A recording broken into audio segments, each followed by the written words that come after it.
আসসালামু আলাইকুম। সবাই দেখতে পাচ্ছেন এখানে পাতা দিয়ে বেশ কিছু আম রাখা আছে। আমগুলো হচ্ছে আমার নিজের গাছের, বাড়ির গাছের হিমসাগর আম। হিমসাগর আম এটা হচ্ছে আমের সিজনের সবথেকে ১ম এই পাকে হিমসাগর আম এবং এটি খুবই সুস্বাদু। তবে আমার এখানে যে আমগুলো দেখতে পাচ্ছেন, এগুলো বাজারের হিমসাগর আম থেকে কিছুটা আলাদা। সাইজে বেশ বড় হয় এবং খুবই সুস্বাদু। আমার এখানে ২ রকমের আম আছে। একটা আম হচ্ছে ভেতরটা হলুদ হয়, একটা লাল হয়। বাজারে যেটা পাওয়া যায় তার থেকে তুলনামূলক অনেক ভালো। আর গাছটা যদিও আমার অনেক বয়স হয়ে গিয়েছে, এটা প্রায় ৩০-৪০ বছরের উপরে গাছের বয়স। দেখতে পাচ্ছেন আমের সাইজগুলো কেমন। এখানে যে পরিমাণ আম দেখতে পাচ্ছেন এটা আমার এক গাছের আম। এটা শুধুমাত্র একটা গাছের আম। এটা তো আমার বাসার লোকজন আরও আগে থেকে খাচ্ছে। ভিডিওটা আমি বেশ পরে করেছি। প্রচুর আম ধরেছে একটা গাছেই। দেখতে পাচ্ছেন কত আম।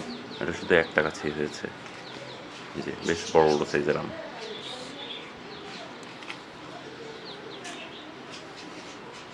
তবে আমি চিন্তায় আছি, আমার এই গাছটা অনেক বয়স হয়ে যাওয়ার কারণে আস্তে আস্তে প্রায় মরে যাচ্ছে। এই গাছটার কলম করে রাখার চিন্তা আছে। আমি অন্য গাছগুলোতে কলম করব। আর এখানে যে আমগুলো দেখছেন, এটা হচ্ছে আমার আর ২টা গাছের আম।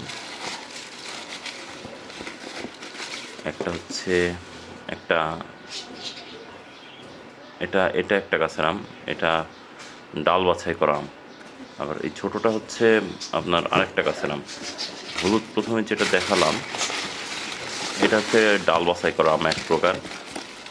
এক একটা ডালে এক এক রকম স্বাদ হয়। কোনোটা অনেক মিষ্টি, কোনোটা টক মিষ্টি, কোনোটা টক। এটা দেখছেন হিমসাগর আম। আর এর আগে যে ছোট আরেকটা গোল আম দেখাইলাম, সেটা মূলত আমের বীজ লাগানো হয়েছিল, সেটা থেকে হয়েছিল। ওটারও ডাল বাছাই করা আম। এই যে এটা ডাল বাছাই করা আমটাও, ওটাও এক একটা এক এক রকম। কোনোটা আছে একেবারে মিষ্টি না, সাদামাটা পানছে। একটা আছে খুবই মিষ্টি, একটা আছে টক মিষ্টি। আমার চিন্তা ভাবনা আছে যে সবগুলো কলম করে নিব।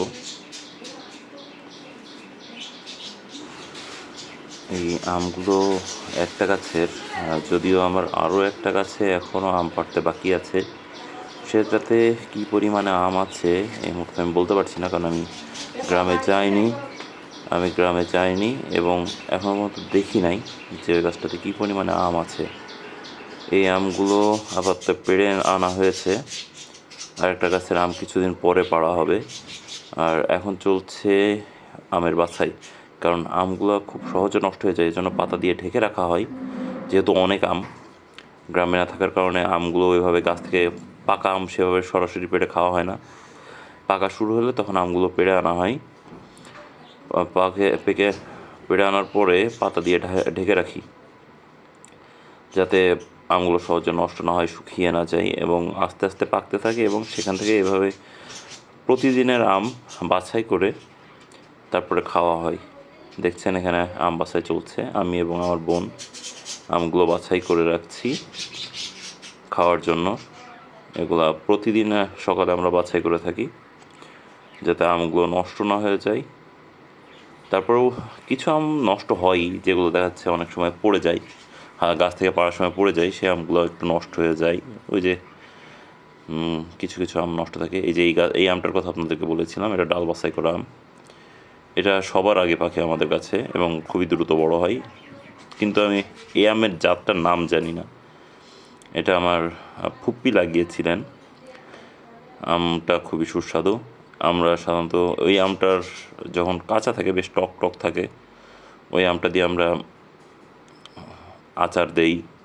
এছাড়া আমসত্ত্ব যেটা বলে, বাজারে কিনতে পাওয়া যায় আমসত্ত্ব, ওই আমসত্ত্বটা আমরা বেশি করে থাকি। হালকা টক মিষ্টি ভাব থাকে, খুবই সুস্বাদু লাগে। আমার বাসাতেও দেওয়া আছে আমসত্ত্বর।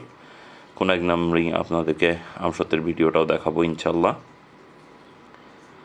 আর সবাই দোয়া করবেন আমি আমার গাছের কলম করার পরে যেন আমার বাগানি ভাইদেরকেও কলমের জন্য সুযোগ দিতে পারি। আসসালামু আলাইকুম।